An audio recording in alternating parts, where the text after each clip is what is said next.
In 1980, a new game was introduced to the video arcade world. The main characters would spend their days jumping up, up, up to the highest heights while dodging assorted falling objects. It was instant fame for two brothers from the Bronx, but life for the two was not always smiling suns and pink toadstools. Sure, on the surface it was all green grass and big flowers, but today, we'll travel down the pipes to see the dark underworld of the Super Mario Brothers. The dream of being one of those. For life's ambition was to be the star.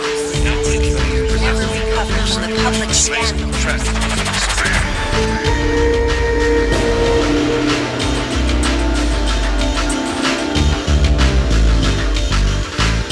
We did some research on the brothers, but many of the files and documents were sealed to the public and Nintendo owned much of their lives. We couldn't get much from the books, so we went straight to the source. We were shocked by what we found out in our investigations. Their story started in the Bronx, where the brothers were born. Mario, the firstborn, was always taunted for his shortness. Luigi, the younger, was constantly made fun of for his bizarre jumping style.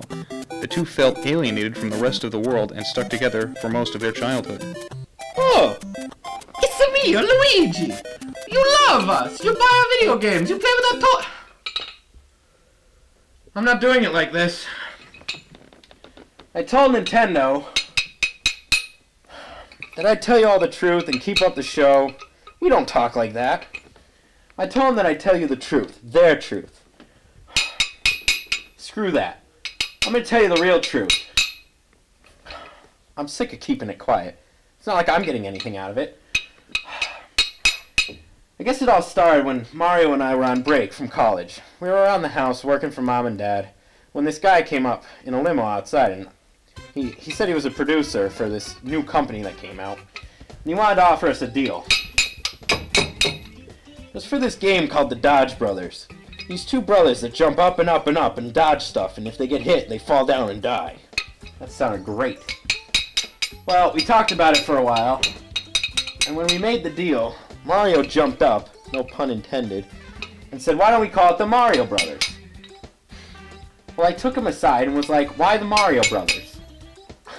And he said, "Well, let's switch off. There's bound to be more to it than this. You know, the next game will be called Luigi." So after some talking, I figured, whatever, why not? So we did the first game.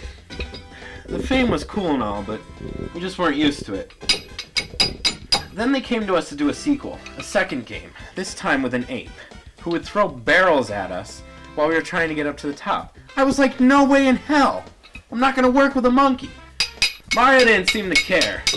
Something changed in him. He got greedy.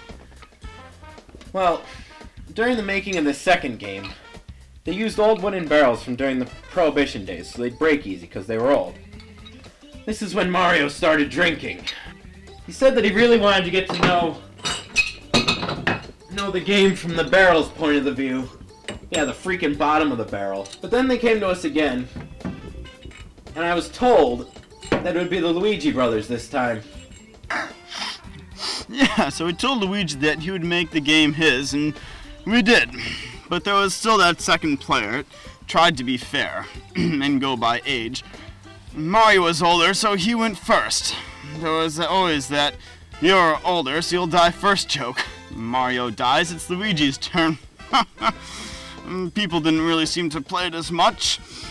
And during testing, the kids questioned why it was Luigi and not Mario. And bad testing leads to bad results, bad profits. So we changed it.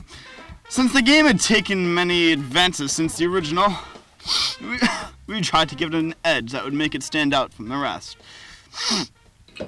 Super Mario Brothers? What the f***? Luigi was upset. We made some deals and things, and everything was worked out.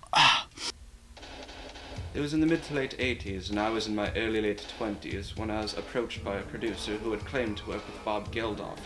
Young and impressionable, I decided to take on the role that he had presented to me, which was to be the villain in the sequel to the Mario Brothers series. If I had known that I would have been typecasted after that role, I surely would have reconsidered it, but nevertheless, I signed on, and actually, I loved the part. The brothers were great to work with. Mario did quite fancy the drink, though.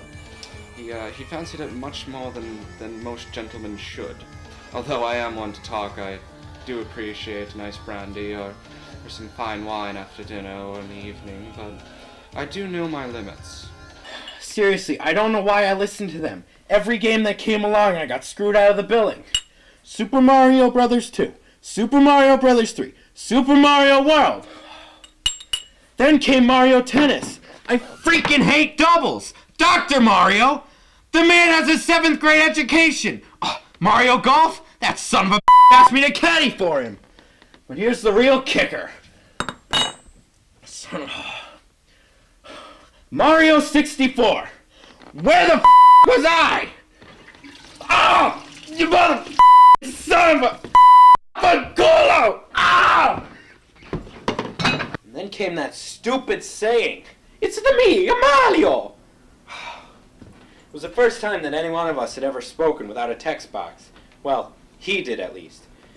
The day they shot that, he came in drunk and was slurring all of his words and making fun of the Italian stereotype. I told you I'd tell you all the real truth. Well, here's a shocker for you. Mario's not even really Italian.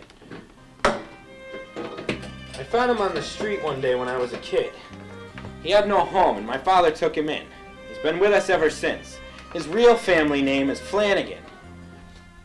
I'm not quite sure I should be telling you this, but Luigi had fallen pretty hard for Peach early on in the career. But, you know, after she'd gotten casted as leading lady aside Mario, she had quite fallen for Mario. And he had always gotten credit for saving her, Mario did. Princess Peach was called on many occasions for an interview into her feelings for the brothers, the franchise, and even her short-lived porn career. Our calls, however, were never returned, and finally her lawyers took action against us for harassment. We gave up because we can't afford another lawsuit. Yeah, I loved the princess, and maybe I still do. But I've come to terms with the fact that she'll never have me. What gets me the most about this whole situation is, well, I guess you'd have to go back to our college years. Mario started experimenting with different lifestyles, and, well, I know he's hurt a lot of people.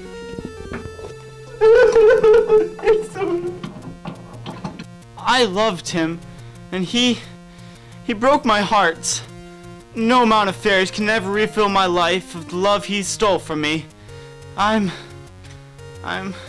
ashamed. I remember the day like it was yesterday. I mean, it's pretty hard to forget. He came in drunk again, Bailey's in his coffee. We were ready to shoot when he started getting really mean and destructive. I mean, listen, there's a reason that you never see Mario and Wario in the same room together. They're the same f***ing guy! Turns out he had a bad bottle of tequila and he just became a monster. He ruined the whole day's worth of footage. Mario had cost us so much the day he really went over the edge. We had meeting after meeting to try and find out how to recover from the losses. After about the third all-nighter, I think it had to have been the 19th box of pork fried rice when the other board members and I decided to make his crazed side of the new villain. To cover it, we created alter egos for all the characters. For the most part, we just changed the makeup for many of the actors and used computer graphics for the rest. Mario often refuses to do interviews with anyone, but after offering a large amount of money and a night of free drinks at the Duck Hunt Sports Bar, he was more than willing. Hey, it's me, Mario! Cut! He's foaming at the mouth! After Mario's collapse, Nintendo executives asked us to stop conducting the interviews with the cast and crew of their games. While trying to get what more we could out of Luigi, his cell phone rang, and he had to leave abruptly. When we asked if everything was all right, Luigi explained quickly that Toad was once again being stalked by a group of mushroom-obsessed hippies and needed his help. Next week, we'll meet up with the cast of Darkwing Duck and find out the truth behind that purple mask and cape.